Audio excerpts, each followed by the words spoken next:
volim te.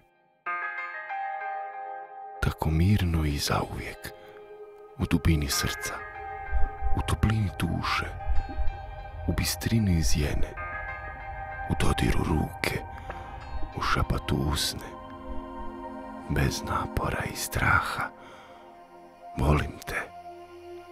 Na planinskoj stazi ili tihome žalu, na proljetnoj kiši ili pjenušavom valu, u zelenilu breze ili pustom kamenjaru, tako mirno i zauvijek, volim